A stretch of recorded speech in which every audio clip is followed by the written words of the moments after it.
Hello students. आज हम पढ़ने जा रहे हैं क्लास 7th का lesson 1 that is nutrition in plants.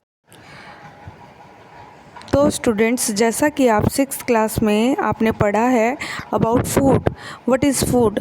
Food is made up of carbohydrates, proteins, fat, vitamins and minerals. हम अगर सिंपल वर्डिंग्स में कहें फूड क्या होता है, फूड वो होता है जो कार्बोहाइड्रेट्स, प्रोटीन, फैट से भरपूर होता है और हमारे शरीर को एनर्जी प्रोवाइड करता है। तो स्टूडेंट्स, हम इस चैप्टर के अंदर पढ़ेंगे न्यूट्रिशन के बारे में। Nutrition, what is nutrition? The mode of taking food is called nutrition.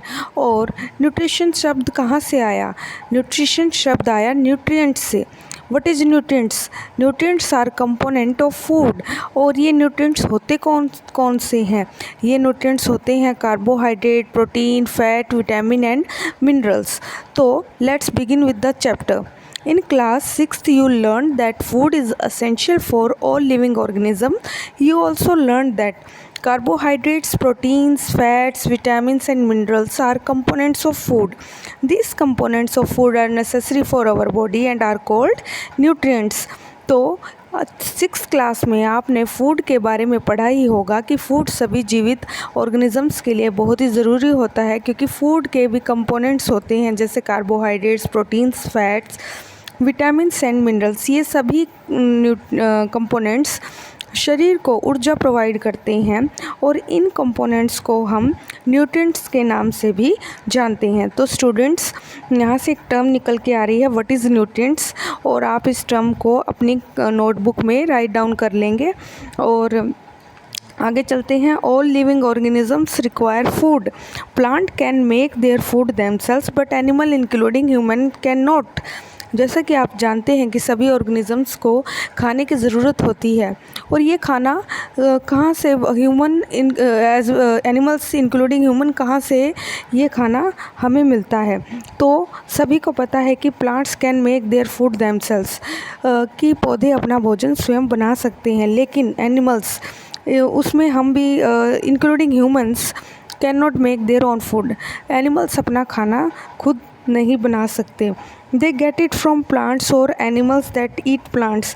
और ये खाना या तो हमें पौधों से या फिर ऐसे जीवों से मिलता है जो पौधों पर निर्भर करते हैं। Thus humans and animals are directly और इनडायरेक्टली डिपेंडेंट ऑन प्लांट्स। तो हम कह सकते हैं कि ह्यूमन कहीं ना कहीं या तो पौधों पर या ऐसे जीवों पर निर्भर करता है जो पौधों को कंज्यूम करते हैं। अब भूजो के दिमाग में फिर से एक क्वेश्चन आता है कि Boojho wants to know how plants prepare their own food. Boojho जानना चाहता है कि हरे पौधे अपना खाना कैसे बनाते हैं। So students, before starting photosynthesis, we will do mode of nutrition in plants. Plants are the only organism that can prepare food for themselves by using water, carbon dioxide and minerals.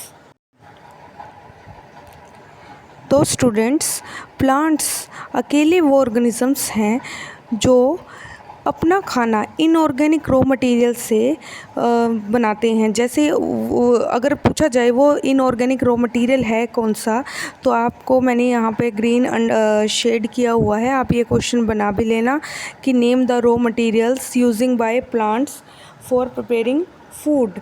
तो first is water, second is carbon dioxide and third is mineral. The raw material are present in their surrounding. और ये raw material कहाँ present होता है? ये हमारे आसपास present होता है। The nutrients enable living organisms to build their bodies, to grow, to repair damaged part of their bodies and provide the energy to carry out life processes. तो जैसा कि हमने पहले भी पढ़ा है कि न्यूट्रिएंट्स कौन कौन से होते हैं, जैसे कार्बोहाइड्रेट, विटामिन्स एक्सेट्रा, वो हमारे शरीर को बहुत तरह की गतिविधियां करने में हेल्प करते हैं। ये हमारे शरीर की स्ट्रक्चर बनाने में, हमें ग्रोथ करने में, हमारे जो डेड सेल्स हैं उनको रिप्लेस करने में, एज वेल एज जो इंजर्ड सेल हैं उनको रिपेयर करने में हेल्प करते हैं। और इसके लिए एक एनर्जी की ज़रूरत होती है, और वो एनर्जी हमें फूड प्रोवाइड करता है। और फूड रिच होता है न्यूट्रिएंट्स में। And nutrition is the mode of taking food by an organism and its utilization by the body.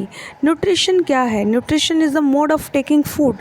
Food लेने की प्रक्रिया को हम क्या बोलते हैं? Nutrition. The mode of nutrition in which organism make food themselves from simple substances is called autotrophic. तो students, अभी आपने जैसा कि पढ़ा है कि न्यूट्रिशन क्या होता है, तो आप इस पर एक क्वेश्चन भी बनाएंगे, व्हाट इज़ न्यूट्रिशन। एंड अब जो नेक्स्ट मैंने क्वेश्चन हमने बनाना है वो है, what is the difference between autotrophic and heterotrophic organisms. तो स्टूडेंट्स, आप ज़रा इस पैराग्राफ को ध्यान से पढ़िएगा, हमारा क्वेश्चन का आंसर इसी पैराग्राफ में है।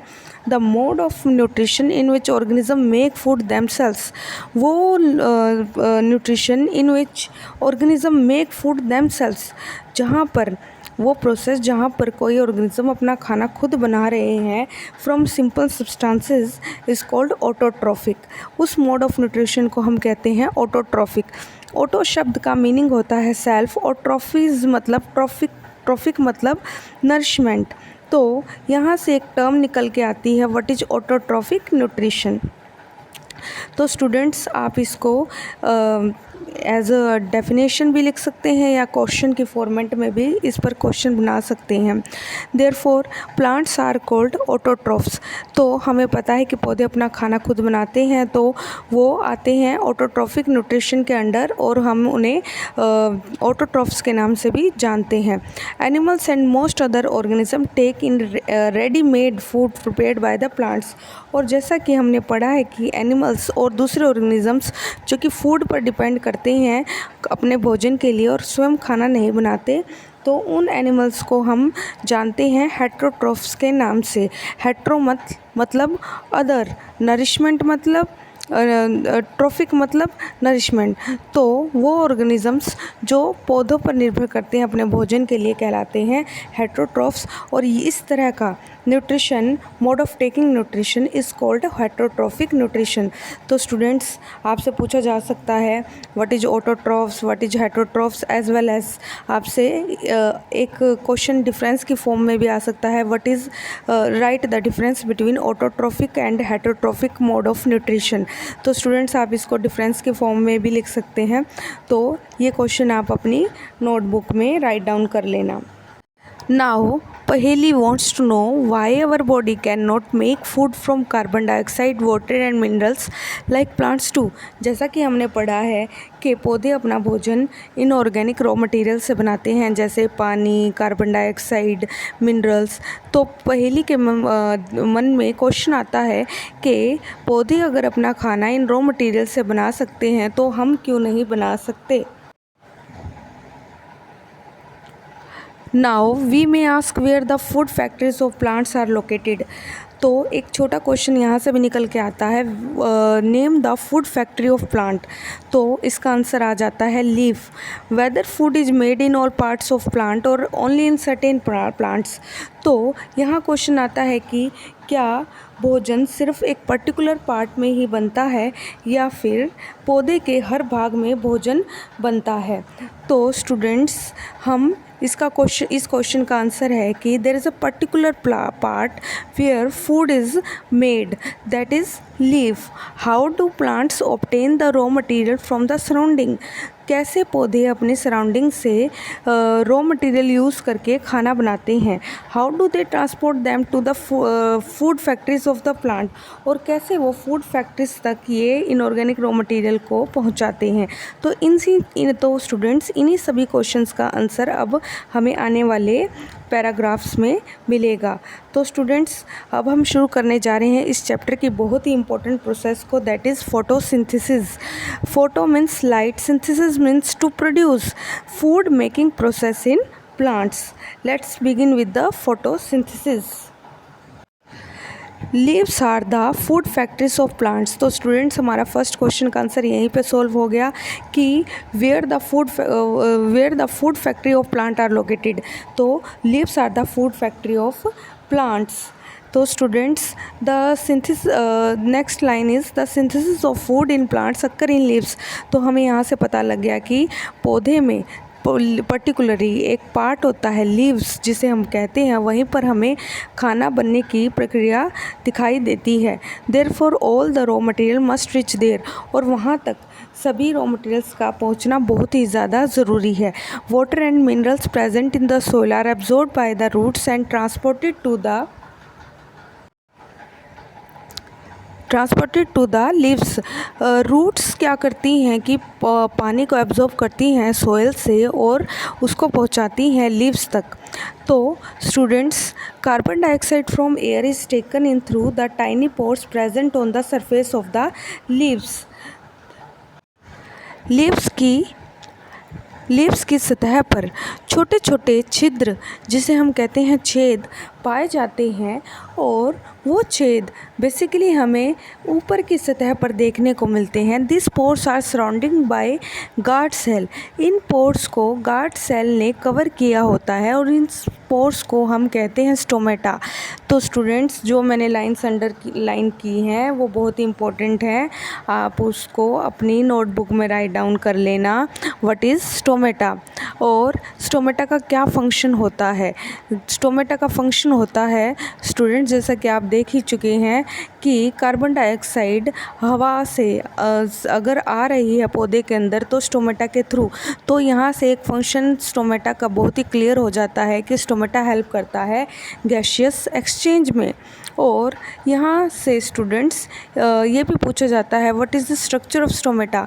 स्ट्रक्चर में आप बताओगे कि this pores are surrounded by guard cell. जैसे गार्ड सेल नाम क्यों पड़ा, तो मैं आपको बता देती हूँ। जैसे गार्ड का काम क्या होता है, आपको पता है गार्ड का काम होता है कि किसी भी डोर को ओपन या क्लोज करना। उसी प्रकार इन छेद के ऊपर 2 सेल्स होते हैं जो इन छेद को खोलते और बंद करते हैं। तो इन सेल्स को इनके काम की वजह से एक स्पेशल नाम दिया गया है जिसे कहते हैं गार्ड सेल्स। तो स्टूडेंट्स, यहाँ से आई होप आपको स्टोमेटा की डेफिनेशन क्लियर हो गई होगी। Now students, come to the figure 1.2। Figure 1.2 में आप देख सकते हैं एक लीफ। अब आप कहोगे कि ये लीफ में ऐसे हमने सेल कभी नहीं देखे। तो स्टूडेंट्स, ये सेल्स आपको नेक्ड आई से दिखाई नहीं देते। ये एक माइक्रोस्कोपिक व्यू है जो कि हम माइक्रोस्कोप के नीचे इन सेल्स को देखते हैं। तो स्टूडेंट्स, इन आपको ए फिगर में लीफ दिखाई दे रहा है। जब हम इसका एक सेक्शन लेते हैं, सेक्शन मतलब इसको काटते हैं, तो इसका छोटा सा पार्ट लेकर जब हम माइक्रोस्कोप के नीचे देखते हैं तो हमें बी फिगर में बी फिगर दिखाई देता है। A section through a leaf मतलब सेक्शन मतलब हमने जो भाग काट कर देखा है लीफ का अंडर माइक्रोस्कोप। तो यहाँ आपको बहुत सारे सेल्स दिखाई दे रहे हैं।